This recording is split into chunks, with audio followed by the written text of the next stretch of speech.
xin chào các bạn đã đến với channel của Nhã Yên. Thì trước khi bắt đầu cho Yên gửi lời chào đến tất cả các bạn nha. Và nếu như bạn nào chưa biết thì ở channel này các bạn có thể tìm thấy những cái trải bài về tarot của Yên, cũng như là những cái chia sẻ của Yên trên cái hành trình thực hiện luật hấp dẫn, chữa lành nội tâm ở bên trong.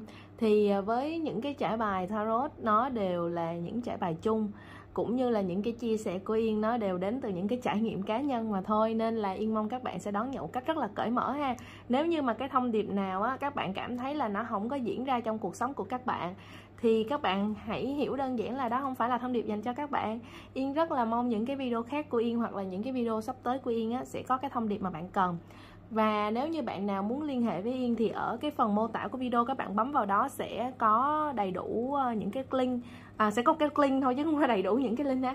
Ok, sẽ có một cái link, các bạn bấm vào đó sẽ có đầy đủ các thông tin. Rồi bây giờ mình sẽ đến với cái trải bài của ngày hôm nay ha. Trải bài của ngày hôm nay là một trải bài về sự nghiệp, công việc nào, lĩnh vực nào sẽ phù hợp với các bạn.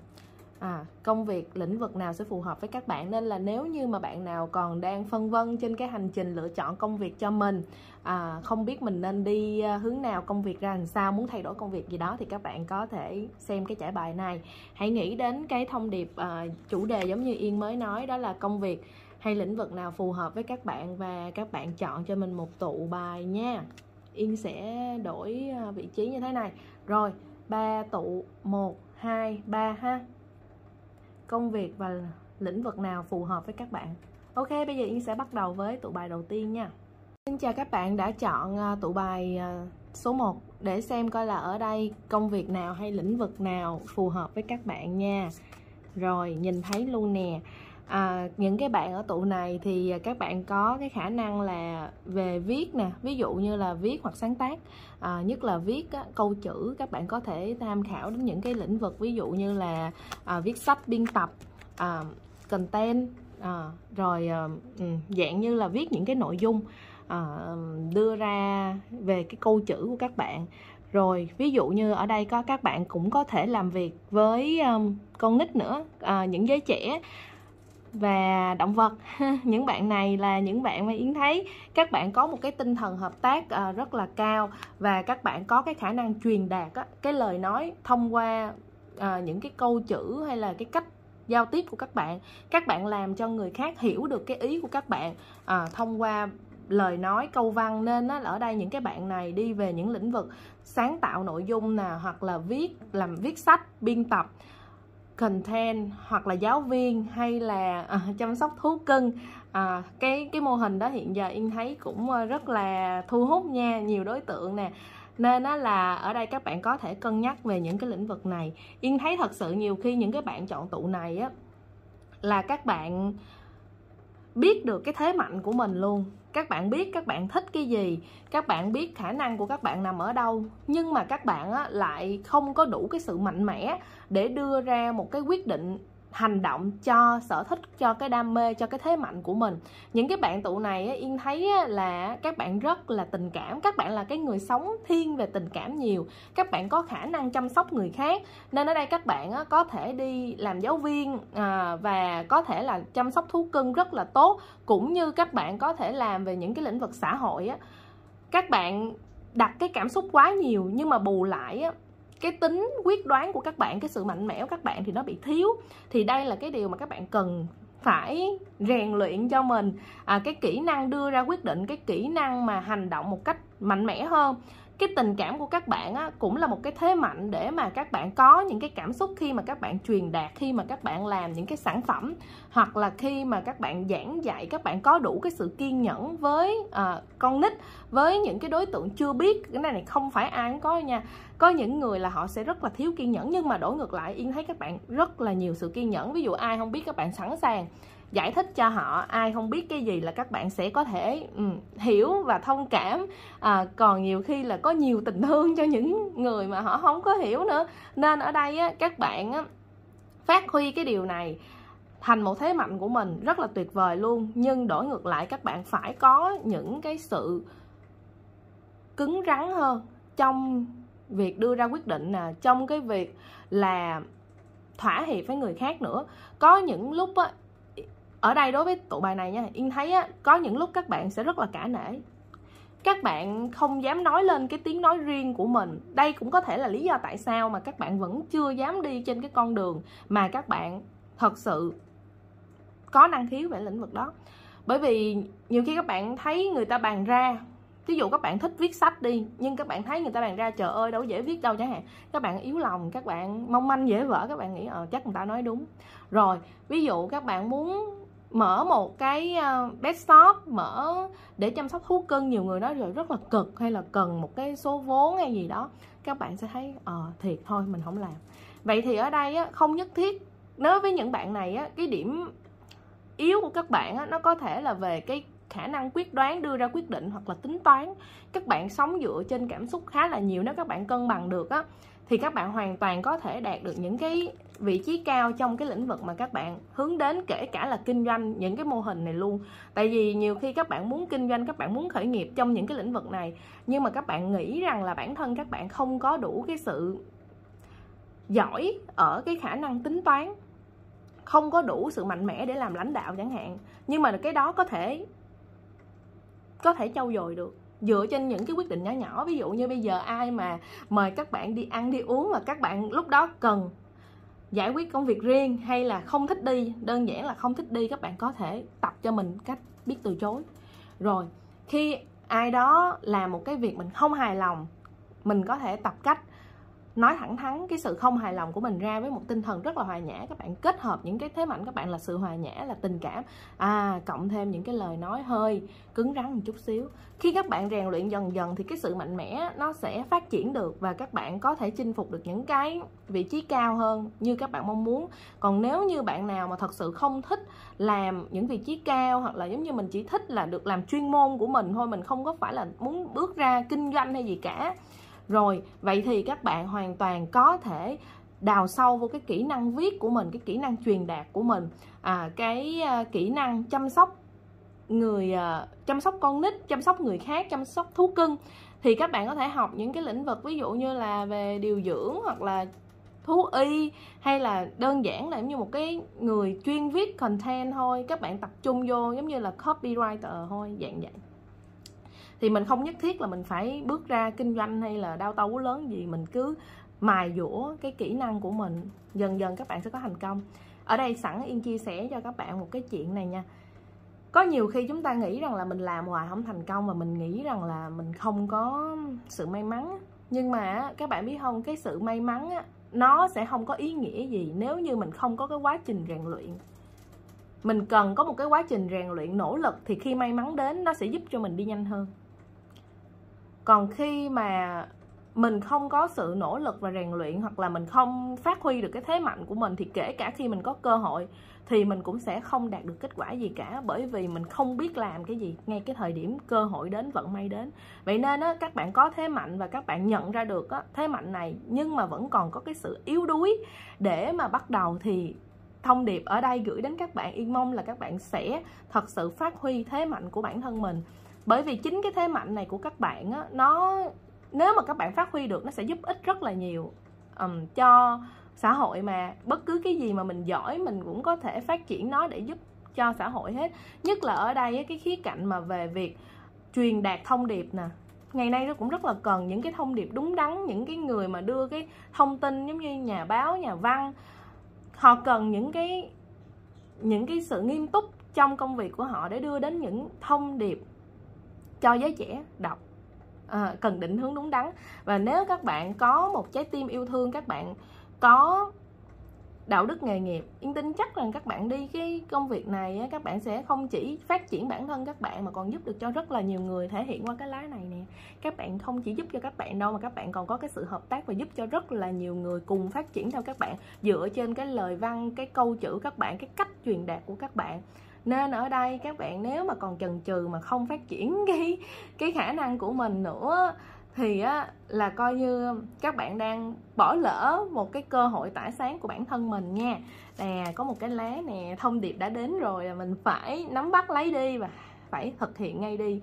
Điểm yếu lớn nhất nãy giờ Yên nói nó nằm ở cái lá này nè, một cái lá zing, và nó khi mà một cái lá này nó đại diện cho một cái năng lượng rất là nữ, dù các bạn ở giới tính nào không cần quan tâm nha, nhưng mà ý là năng lượng nữ tức là cái sự mềm mỏng, cái cảm xúc, cái tình yêu thương của các bạn, cái cách mà các bạn quan tâm người khác, cái cách mà các bạn uyển chuyển á, trong giao tiếp thì nó là thuộc về cái năng lượng nữ. Năng lượng dương là cái năng lượng mạnh mẽ, năng lượng đưa ra bên ngoài, hành động, quyết đoán, đao tâu lớn, hay có thể là dùng những lời nói sát thương người khác. Thì các bạn, cái năng lượng nữ này á, nó rất là tốt, nhưng đồng thời nó cũng là cái kìm hãm sự phát triển các bạn, bởi vì các bạn thiếu cái sự quyết đoán. Nên là nếu các bạn nhận ra được điểm yếu của mình và khắc phục nó thì các bạn sẽ mạnh dạn bước đi và sẽ đạt được những cái thành công mà thôi. Ok, Yên rất là muốn được nghe cái câu chuyện các bạn, cũng như là cái đam mê hoài bão các bạn, những cái sở thích của các bạn về tụ bài này. Hãy bình luận bên dưới cho Yên đọc với nha. Còn bây giờ thì Yên sẽ chuyển qua tụ số 2 nha. Xin chào các bạn đã chọn tụ bài số 2 này để xem coi là cái công việc hay cái lĩnh vực ngành nghề nào phù hợp với các bạn nha.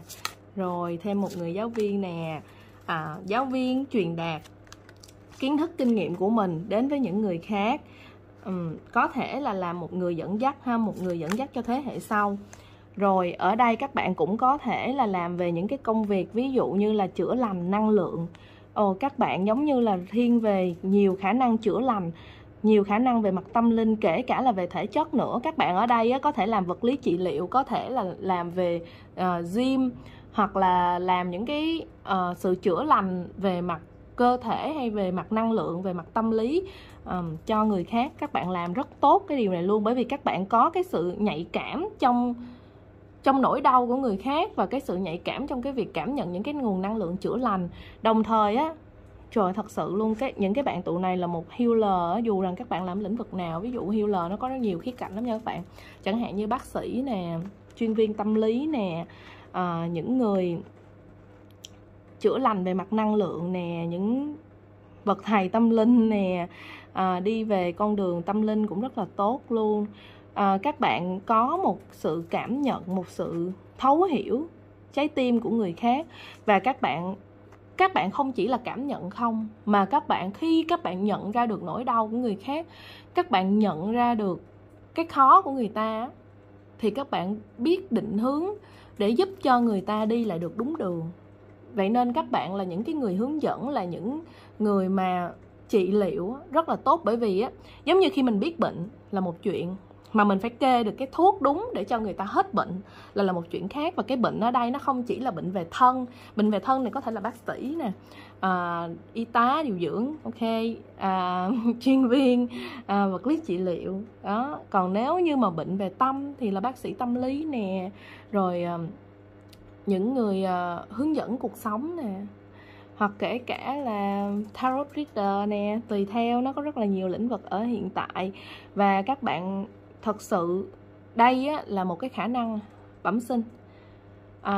Lúc mà Yên từng tham gia một cái khóa học về tâm lý thì thầy của Yên có nói rằng là cái việc học tâm lý ai thì cũng có thể học, nhưng mà để mà hiểu được người khác và không cần vận dụng đến những cái kỹ thuật về mặt tâm lý thì không phải ai cũng làm được.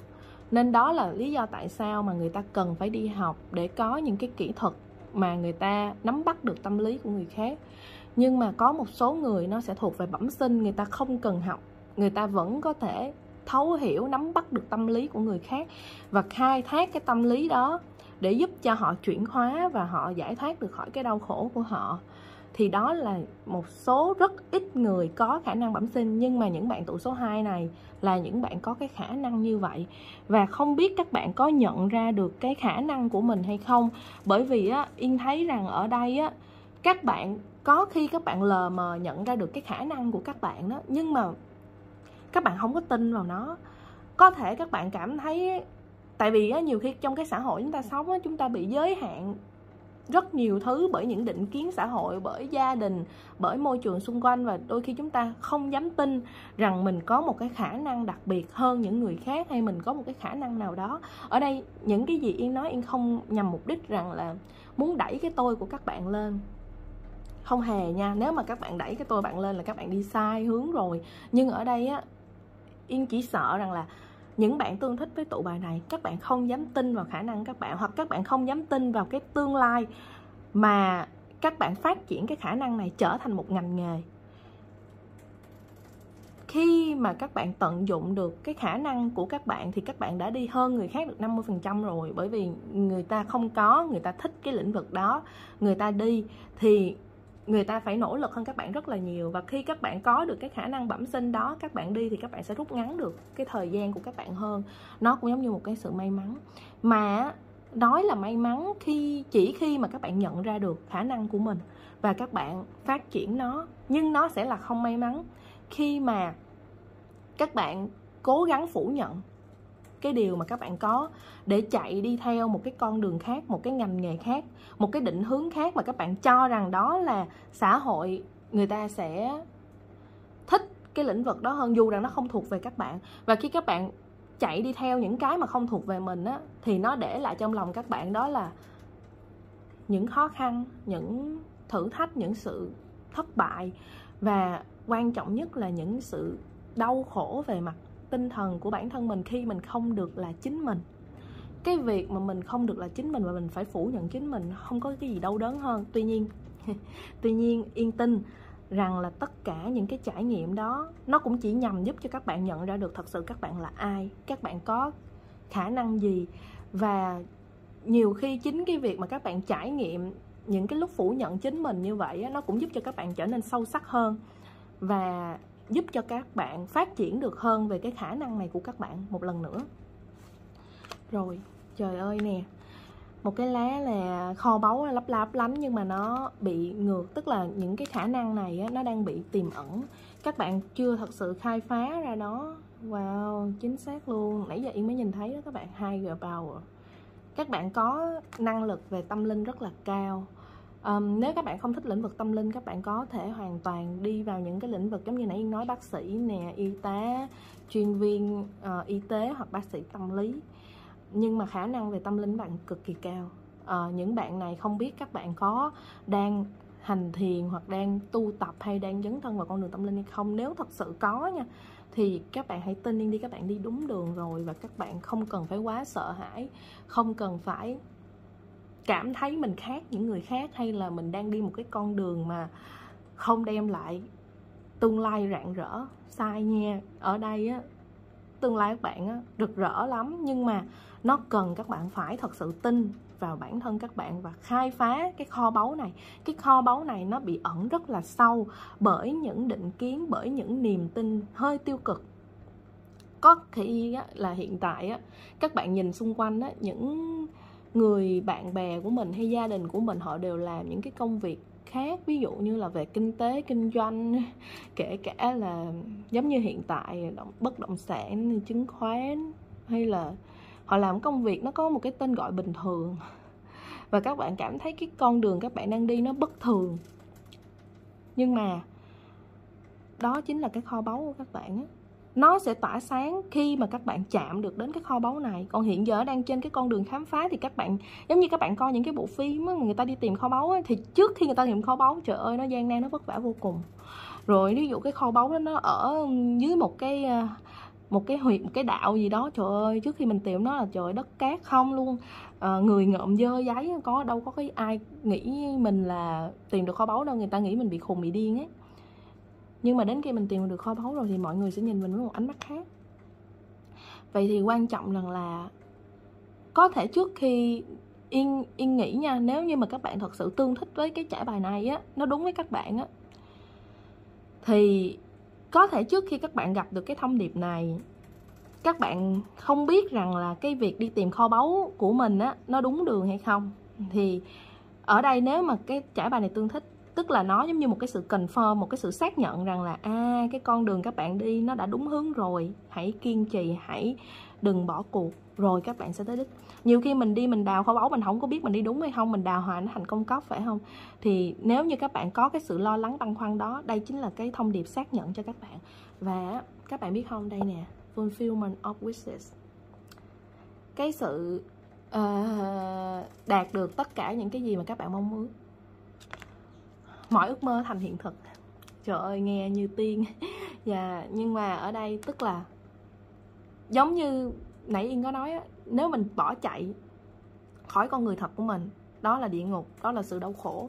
Nhưng khi mình quay về được với cái con người thật của mình, quay về được với những cái khả năng đích thực của mình, thì đó chính là mọi điều ước thành hiện thực. Nó không có cái gì hạnh phúc hơn cái việc mình nhận ra đó là mình được sống với khả năng của mình. Mình không bị gò bó, mình không bị bó buộc bởi một cái chiếc hộp nào hết. Ngay tại thời điểm đó thôi là mình giải thoát khỏi những cảm xúc tiêu cực, mình giải thoát khỏi những đau khổ. Thì khi đó mình có được cái năng lượng của sự thoải mái, cái năng lượng của sự tích cực, và tự động mình sẽ thu hút đến mình những vận may, những cơ hội thuận lợi, những sự thắng lợi. Tuy nhiên, giống như Yên cũng đã nói luôn rồi, vận may nó cần phải có sự nỗ lực. Thì khi đó mình chạm được cái vận may đó, cộng với những cái công phu mà mình đã từng rèn luyện, nỗ lực cho cái khả năng của mình, kết hợp lại nó sẽ giúp mình đi nhanh hơn được đến kết quả. Nhưng nếu như mình không có cái sự nỗ lực nào cả, thì mình gặp cái vận may đó cũng giống như là không gặp. Bởi vì mình không có cái sự nỗ lực đó, thì khi mình gặp vận may mình cũng không nhận ra đó là vận may hay cái cơ hội cho mình. Rồi, đó là thông điệp ở đây dành cho những cái bạn tuổi số 2 này. Nói đi nói lại nãy giờ, thật sự ra Yên chỉ muốn nhấn mạnh để cho các bạn biết rằng các bạn rất đặc biệt, các bạn rất tuyệt vời. Cái khả năng, cái sự đặc biệt ở trong bẩm sinh của các bạn này á, nó sẽ phát triển, nhưng mà nó không nằm ở hiện tại đâu. Chắc nó cần phải vài năm nữa để cái lĩnh vực này nó thật sự nở rộ. Chỉ cần là các bạn đủ kiên nhẫn và dám tin vào bản thân mình, phát triển nó, đào sâu tất cả những kỹ năng để làm cho mình trở thành một master, thì khi nó nở rộ, các bạn cũng sẽ rực rỡ theo. Yên rất là muốn được nghe câu chuyện các bạn á, về cái năng lực của các bạn, về những điều các bạn băn khoăn về cái hành trình này của các bạn. Hãy chia sẻ ở bên dưới cho Yên biết nha. Còn bây giờ Yên sẽ chuyển qua tụ tiếp theo nhé. Xin chào các bạn đã chọn tụ bài số 3 này để xem coi là cái công việc hay là cái lĩnh vực nào mà nó phù hợp với các bạn nha. Đây tới 2 lá.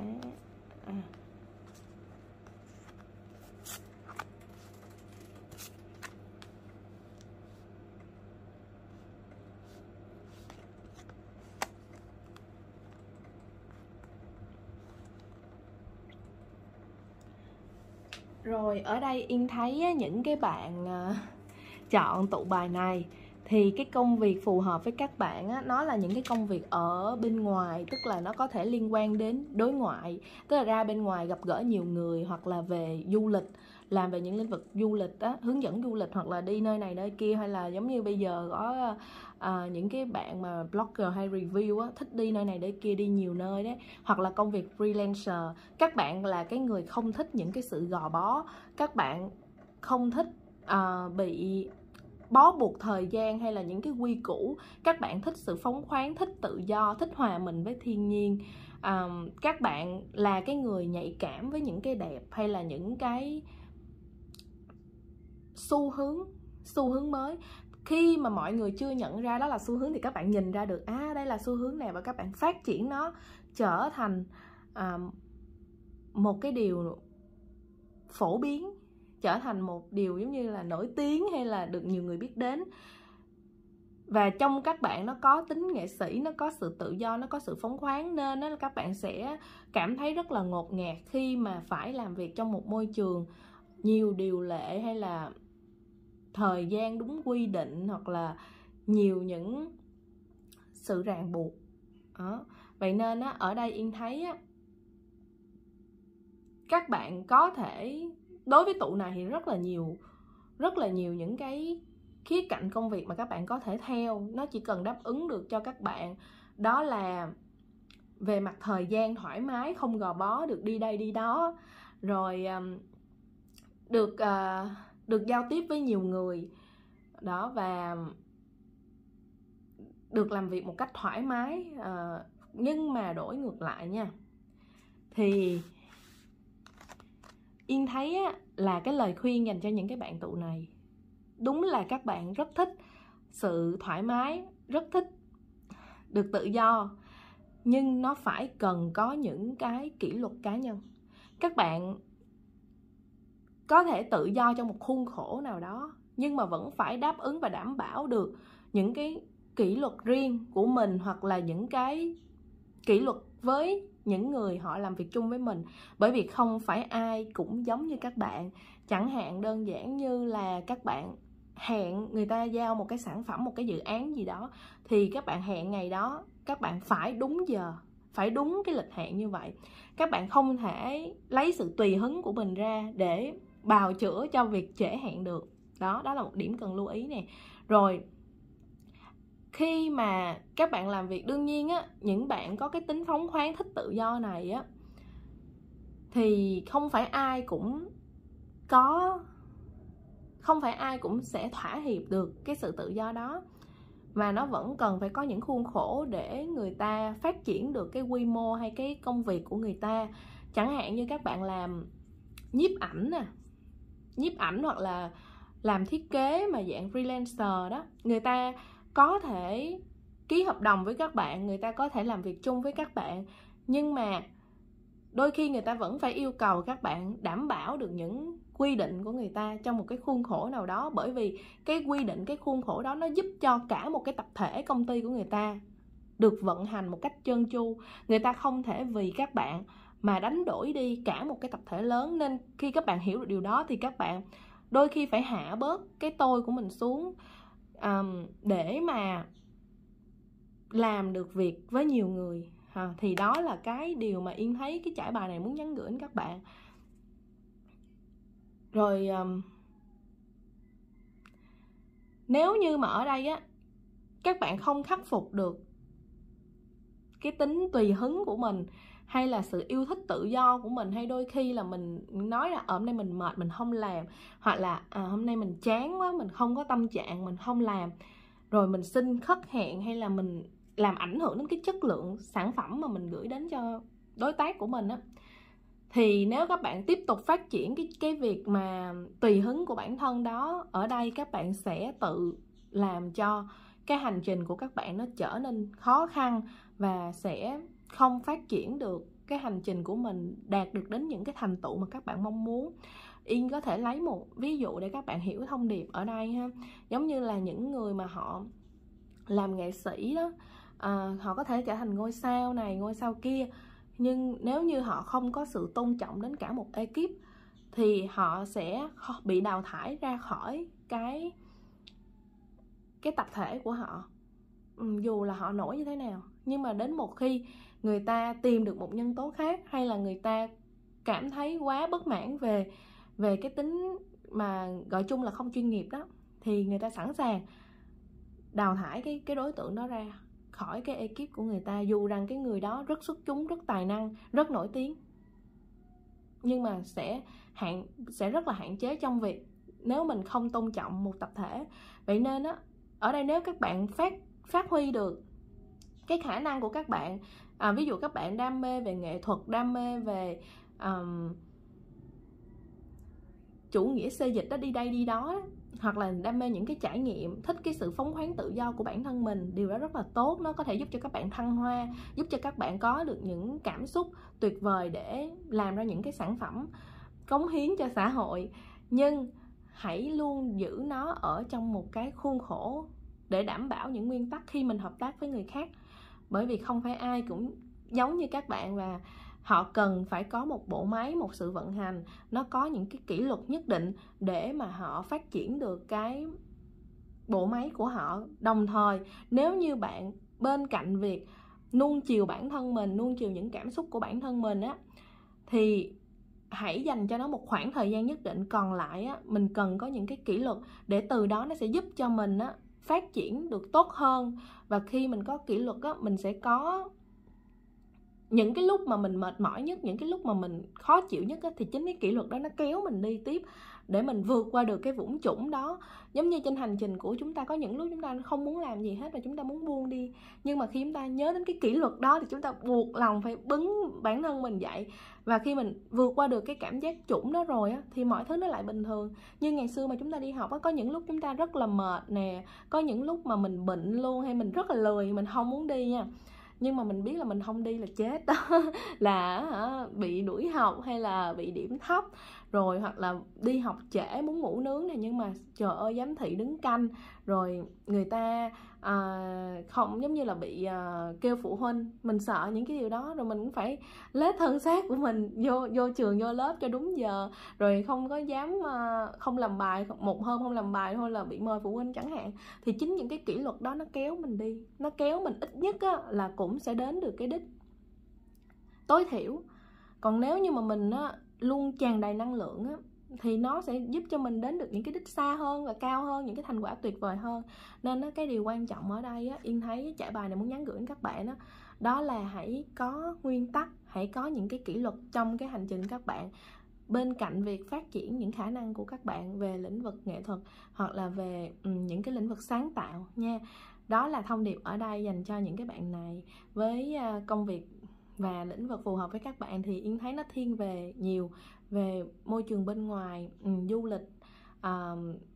du lịch hoặc là làm việc tự do đó, không có thời gian về nghệ thuật, kể cả là phát triển về trồng trọt, nông nghiệp, chăn nuôi, kiểu như là mình tự làm hết tất cả và mình được hòa mình với thiên nhiên đó. Thì các bạn phù hợp với những cái lĩnh vực như thế. Yên rất là muốn được nghe câu chuyện các bạn cũng như chia sẻ với các bạn về cái trải bài này. Hãy bình luận bên dưới cho em biết nha. Còn bây giờ thì rất là cảm ơn các bạn đã xem cái trải bài của Yên. Chào tạm biệt và hẹn gặp lại nha. Bye bye.